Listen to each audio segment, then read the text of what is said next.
Bungie SCF at Griggsville. Corn up 4 at 6.16. Beans up 15 at 14.35. And wheat up 5 at 5.57. Market information provided by DTN. At the close, May corn 6.36 up 9. July at 5.85 up 3.5. May beans at 14.44 and a quarter up 17 and a half. July at 14.19 and a quarter up 15 and a half. May meal at 4.35.30 up 7.40. May oil 51.61 up 83 cents. May wheat 6.19 and 3/4 up 5. July at 6.33 and 3/4 up 4.5. And May hard red wheat 8.07 and a quarter up 28 and a half.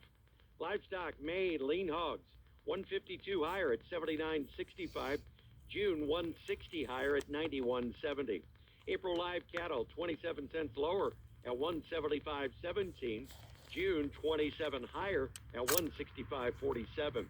May feeder cattle 55 cents lower at 210.97. August feeders down 85 at 230.72. That's today's closing market, brought to you by the Missouri Corn Growers Association. I'm Steve Bowl. Have a great weekend, everybody.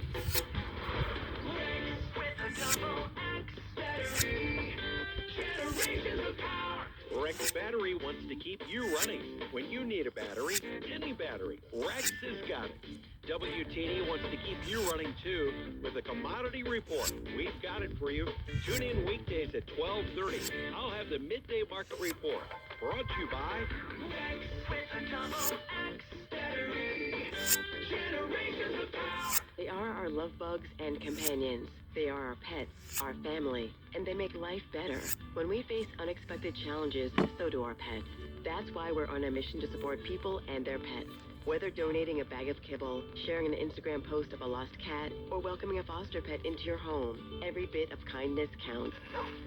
Visit petsandpeopletogether.org to learn how to be a helper in your community. Brought to you by Maddie's Fund, the Humane Society of the United States, and the Ad Council. Are you caring for a family member or friend? The West Central Illinois Area Agency on Aging has resources to help you. Contact Chris at the Quincy Senior Center to find out ways to make your caregiving journey a better experience for you and your loved one. The Quincy Senior and Family Resource Center, 639 York, Quincy. Your mom does it all. Show her you noticed with an amazing gift she'll treasure forever from Geisy Jewel Box. Mommy chic, diamond earrings, that perfect ring. She'll know you love her bunches when she wears her Mother's Day gift from Geisy Jewel Box, 924 Main Street, Quincy.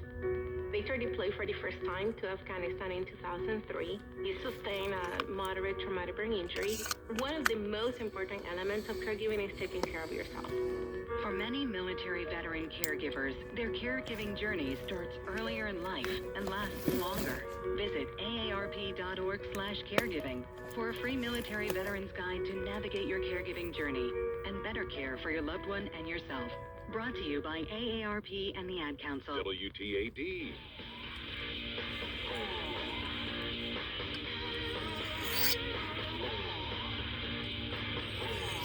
Be heard. Call 8444 the USA now to let Dan know what you think. 844-484-3872. The Dan Bongino Show.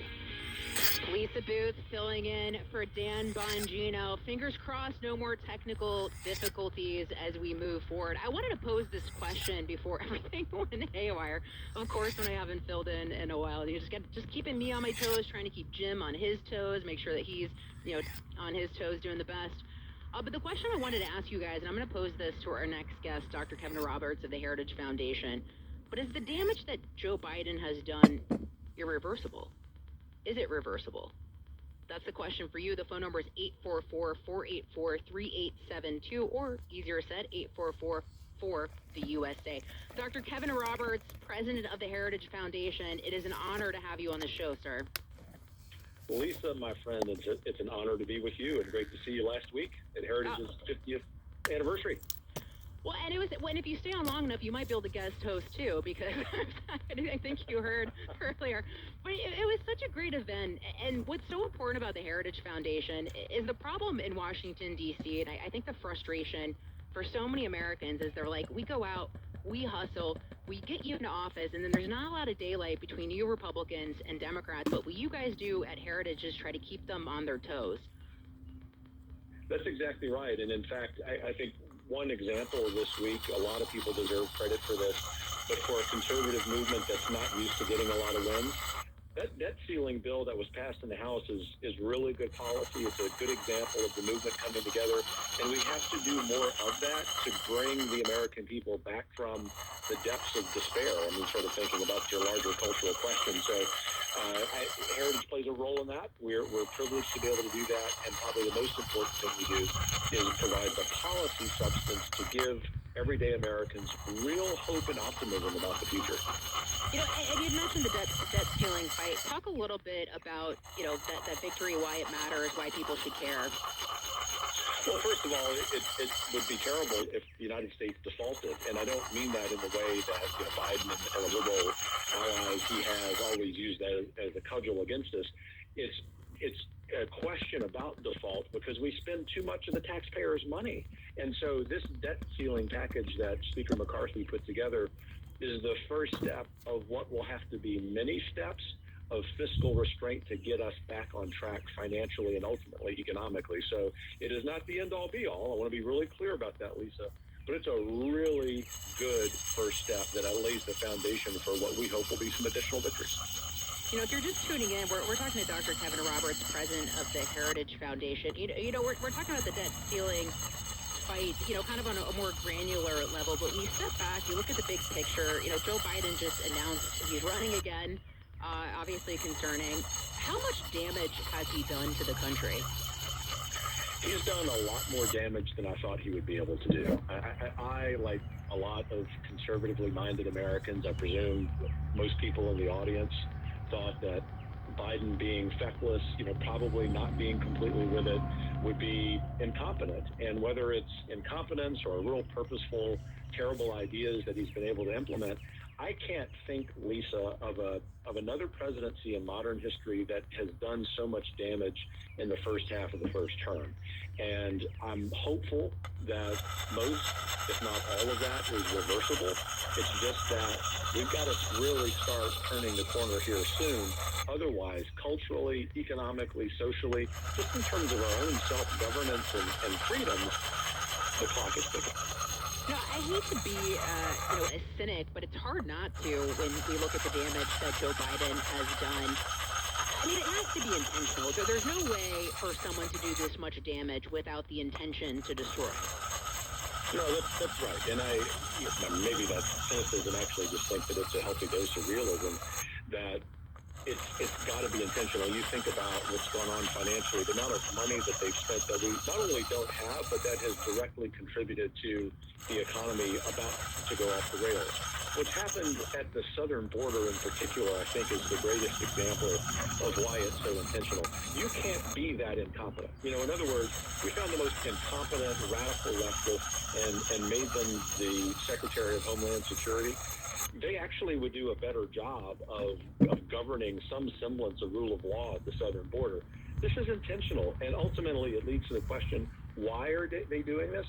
Because they're trying to remake America. There's no other reason for all of the things that they're doing in those policy areas and also in education.